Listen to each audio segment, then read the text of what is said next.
Louvado seja o nome do Senhor Jesus. Nós vamos continuar o estudo do livro de Apocalipse, hoje na 38º dia. Viu? Você está até aqui, né? Louvado seja Deus pela sua vida, porque você tem sido perseverante.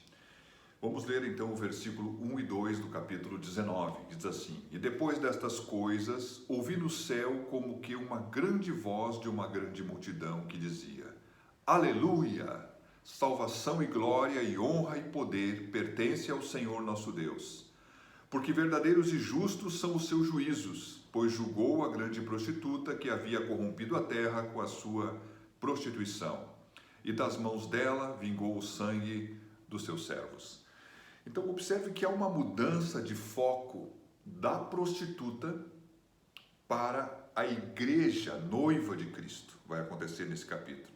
E é uma mudança do anticristo para Cristo. É o que nós vamos ver ao decorrer daquilo que estamos vendo.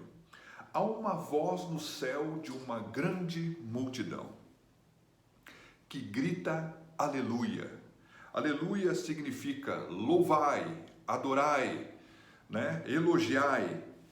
E, ou seja, um chamado que vai discorrer nos primeiros versículos, chamando, né, como quem diz aleluia, chamando para que Deus seja louvado, que seja dada a Ele a verdadeira e devida glória, por causa dos seus feitos, que são verdadeiros, ou seja, eles não são feitos de forma fraudulenta ou mentirosa, os juízos que Deus traz são verdadeiros e são justos. Aqui há uma menção, né, que o louvor é direcionado a Deus porque Ele executou o seu juízo sobre aqueles que tinham derramado o sangue dos seus servos. Então, há uma tentativa teológica de descobrir quem é que está louvando a Deus num momento ou outro. Eu até vou dizer que vou falar aqui o que eu aprendi, o que pesquisei, o que olhei, mas penso que mais importante do que isso é que é um momento onde as coisas estão se fechando e o Senhor vai ser glorificado nos céus, na terra, pelos redimidos, por tudo que pode ser glorificado. Por quê? Porque Ele está vencendo, Ele está tendo a vitória sobre todos os seus inimigos. Então vamos lá. Jesus, o que Ele está fazendo aqui? Está recebendo a glória, mas Ele venceu então. Há uma declaração que a prostituta, que é o sistema religioso, o sistema político, como também a cidade, como cidade aonde estava o governo que representa a prostituta como cidade e como as prostituições místicas da religião. Há uma vitória sobre essas duas, sobre essa figura dessa prostituta com essas duas faces. Então, é dado o louvor a Deus que executou o seu juízo sobre essa prostituta. Isso que está sendo declarado aqui no versículo 1 e 2. O versículo 3 diz assim: E outra vez disseram, aleluia, louvai a Deus, adorai, dai a Ele glória, dai a Ele elogios. E a fumaça dela sobe para todo sempre. Esse é o segundo aleluia. Há quem diga que o primeiro aleluia foi dado pela vitória sobre a prostituta naquilo que ela significava dentro da sua influência religiosa. E o segundo sobre a prostituta no que diz respeito à visão da cidade e de todas as suas prostituições, o encantamento que ela fazia na sua parte de governo, de mercado ao longo de todo o mundo. O versículo 4 diz assim: E os 24 anciãos e os 4 animais prostraram-se e adoraram a Deus assentado no trono, dizendo, Amém, Aleluia. Bom, aqui é uma declaração concreta de quem está fazendo esse louvor. Esse é o terceiro Aleluia. Podemos relembrar, né, que aqui vai ter uma sequência de chamados ou de glorificações a Deus que vão sendo feitas ao longo dos versículos. Então, os 24 anciãos, há algumas interpretações, como já vimos lá atrás, vamos revisar.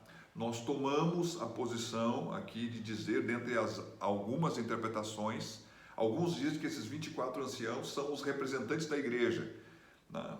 Então nós assumimos que possivelmente seja os 12 patriarcas do Velho Testamento e os 12 apóstolos do Cordeiro do Novo Testamento.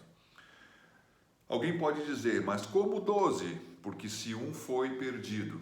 Bom, eles tentaram, há quem diga que eles tentaram então colocar alguém no lugar, né? Os apóstolos lançaram sortes para colocar alguém no lugar, mas que o apóstolo que realmente foi colocado no lugar, por ter encontrado e sido uma testemunha, porque ele encontrou e teve um encontro pessoal, que Jesus aparece ele, quando ele cai do cavalo, é o apóstolo Paulo. Bom, isso são questões teológicas, quando nós chegar lá na glória, nós vamos ver quem é que é o 12º. Bom, falando assim, vamos para o versículo 5.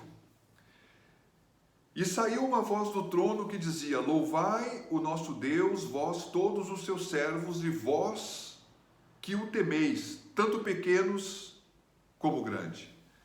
Bom, aqui cada ponto, há sempre algumas coisas, assim, pá, quem é que disse isso? Há quem diga que essa voz, como vem do trono, pudesse ser a voz do Pai ou do Filho. Mas, meus queridos, provavelmente é um dos 4 seres viventes que cercam o trono que falaram. Porque saiu uma voz do trono que dizia, louvai o nosso Deus.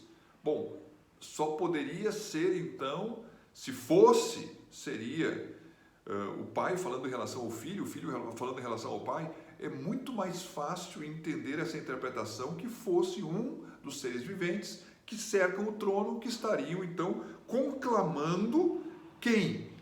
Bom, os servos de Deus, como está aqui. Todos os servos de Deus, todos os anjos, todos os crentes, todos aqueles que servem, que são ministros de Deus, que pudessem estar louvando a Deus.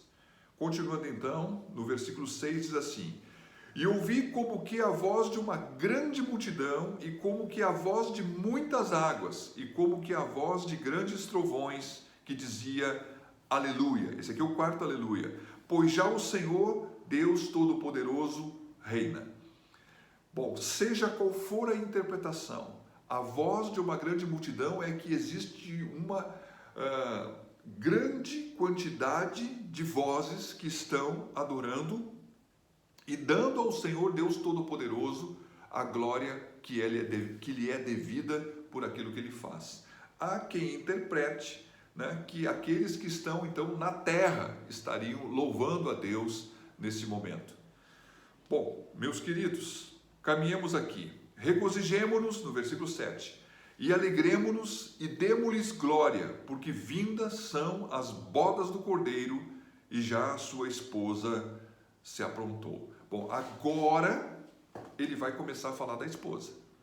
E depois, na manhã, nós vamos ver que o capítulo 19 vai começar a falar, não mais da esposa, mas vai começar a falar do Cordeiro, do próprio Senhor. Bom, aqui acontecerá o casamento do Cordeiro, Jesus, com a sua igreja, né, que é a noiva de Cristo. Então aqui há uma menção, regozijemo-nos e alegremo-nos e demo-lhes glória, porque vindas são as bodas, o casamento do Cordeiro. O Cordeiro vai casar com a igreja.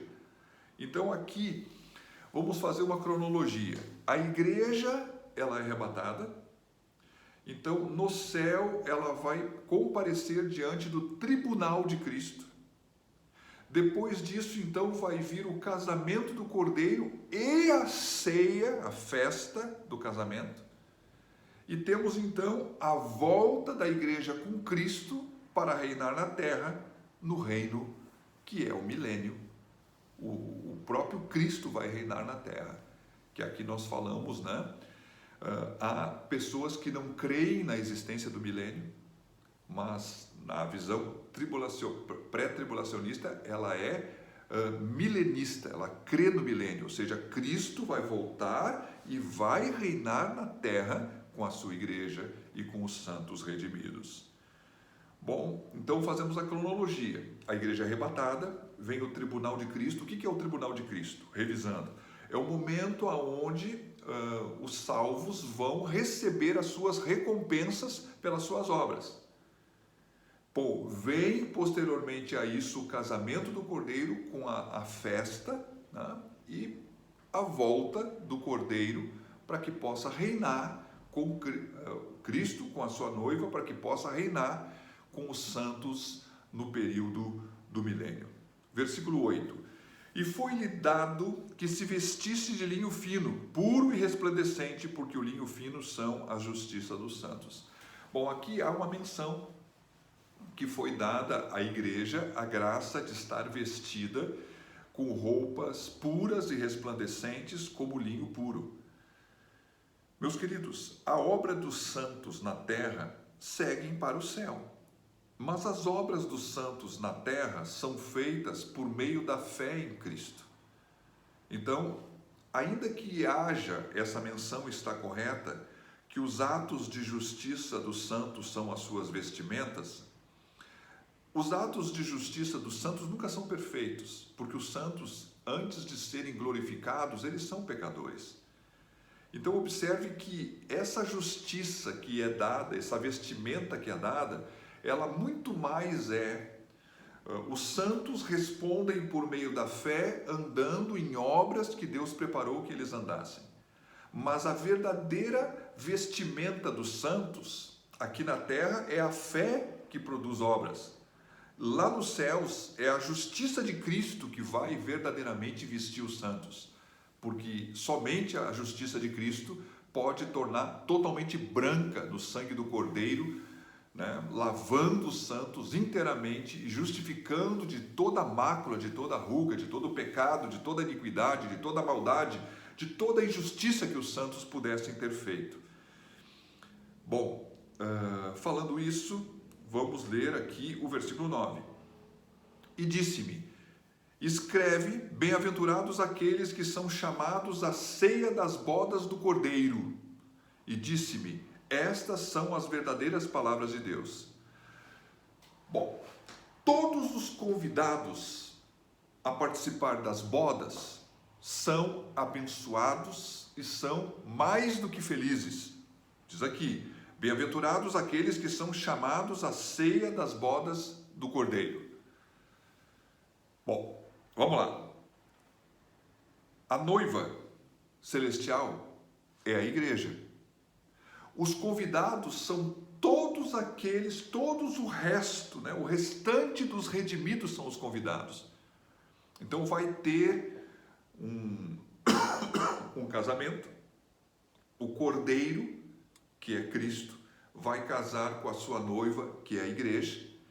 E todos os demais que são convidados são os restos dos redimidos que foram redimidos por Cristo, porque confiaram nele e fixaram a sua fé nas suas palavras e assim têm o direito de participar das bodas do Cordeiro, recebendo assim uma vestimenta dada por Cristo, que são uma vestimenta apropriada para estar como convidados no casamento que Cristo irá casar com a sua igreja. Chegando no versículo 10, diz assim: e eu lancei-me a seus pés para adorar. Isso aqui é João que está fazendo. Mas ele disse-me: olha, não faças tal, sou teu conservo e de teus irmãos que têm o testemunho de Jesus. Adora a Deus. Porque o testemunho de Jesus é o espírito da profecia. Bom, meus queridos, observe que João vai cometer algo que não se deve cometer. Ele estaria se prostrando, né, diante daquele que falava com ele, que não é o Senhor. Nós devemos simplesmente ou somente adorarmos a Deus. Tanto aqui na terra como inclusive no céu, a adoração, toda a glória, todo o louvor, né? E ao longo desses versículos há uma expressão: aleluia, louvai a Deus, louvai o Senhor Todo-Poderoso. Então, em meio a todas essas expressões, né, vindo, quem sabe, desse período da tribulação, e que é uma menção que podemos dizer que com certeza Satanás, né, será louvado, será adorado pelos seus seguidores. Aqui é uma expressão: o louvor, a glória, a honra, toda ela deve ser dada a Deus. Aqui diz assim, bom, adora a Deus. E diz assim: porque o testemunho de Jesus é o espírito da profecia. Isso aqui é meio complicado de entender, mas vamos procurar descomplicar. As previsões que Jesus fez, por exemplo, ele disse assim, as previsões de Jesus são o seu testemunho e ao mesmo tempo são o espírito da sua profecia. Vamos ver. Quando ele fez algumas previsões, ele disse assim: eu vou morrer, eu vou ser levantado, eu vou ser sepultado, eu vou ressuscitar e eu vou voltar. Bom, as previsões de Jesus são o seu testemunho e também são a sua profecia. Aqui diz então que o testemunho de Jesus é o espírito da profecia. O espírito de Cristo, o espírito que está em Cristo, que é o Espírito Santo, ele é o que inspira a própria profecia. E para fechar, o verdadeiro propósito da profecia, porque ele é o alfa e o ômega, o verdadeiro propósito da profecia é testemunhar, é testificar da pessoa e da obra de Cristo. A profecia ela é inspirada pelo Espírito de Cristo, desde o início até o fim do livro. Jesus Cristo está sendo glorificado. Quando nós olhamos para o Velho Testamento, nós vemos sombras, inclusive na vida de Moisés como libertador, na vida de um profeta como Elias, como Eliseu. Nós vemos então sombras, mas tudo aponta para Cristo. O testemunho de Jesus é o espírito da profecia. Bom, todas as profecias devem ser analisadas. Todas as profecias devem ser levadas a sério. Nós temos algumas previsões de Cristo que já aconteceram, mas tem uma em especial que nos diz respeito que vai acontecer. Muitas ainda vão acontecer, mas existe uma em especial. Ele diz que é a voltar. O testemunho de Jesus é o espírito da profecia. Então, todas as profecias, elas têm como vontade de testemunhar da pessoa, da obra, daquilo que ele disse, daquilo que vai acontecer. As coisas que estão escritas na palavra. As profecias não devem ser desprezadas, porque elas foram inspiradas pelo Espírito de Jesus Cristo. E elas dão testemunho daquilo que Jesus é, como pessoa, e da obra que ele vai fazer, e que ele vai terminar voltando para ser glorificado em tudo e em todos, conforme a palavra de Deus testifica. Falando sobre isso, nós vamos encerrar esse ensino nesse dia, e amanhã, se Deus nos permitir, voltaremos para estarmos falando então daquilo que é o que o capítulo 19 vai falar daquele que vem, né, cheio de glória, de honra, montado num cavalo branco. Falando então não mais da noiva, mas falando do noivo, falando do cordeiro. Louvado seja Deus, que Deus te abençoe e até amanhã, se o Senhor nos permitir, em nome de Jesus.